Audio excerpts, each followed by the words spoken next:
Good afternoon, small business owners. What do you do after you make a sale? How are you going to track the sales of your products and services?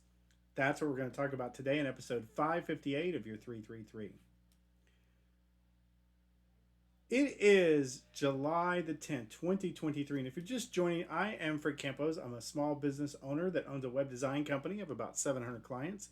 And each day we get on and we talk about 3 tips. But before we talk about our business tips today, it is National Kitten Day. And I know what you're thinking. You're saying, hey, Fred, I don't have a cat. But believe it or not, in the world, there are 95.6 million cat owners, which is a little bit higher than the 83.3 million dog owners.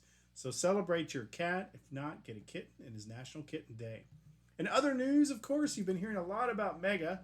Well, Mega has passed 100 million subscribers, but not if you are in the EU, because it's still not available there. And why do you think? Well, one of the main reasons is because of privacy. Obviously, Mega wants your data, and the EU is trying very hard to protect its citizens. That'll tell us Americans what we think about downloading stuff. Now to our tips today.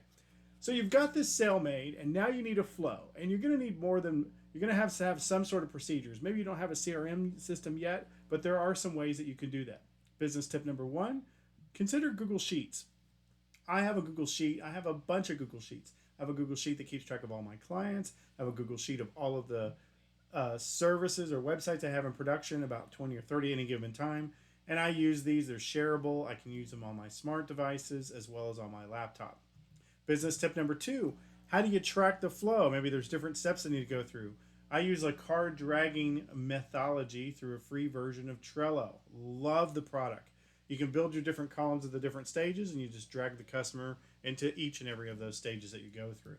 Then business tip number three: I use Google Calendar to actually schedule the items when things go live, block out times. So it's a blocking way that I can look at my calendar. And I usually use the free version as well, but in the week version, meaning that I can see all 7 days at once, so I can kind of plan out my week from time to time.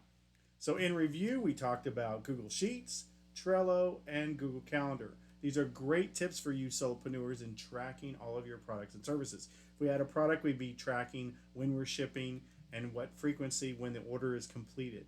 You need to have some sort of process, and it's all about the process so that you can scale. That's what I'm learning today. Anything I learn, I throw the fence to you, because I want you guys to be awesome. Now go back to sleep.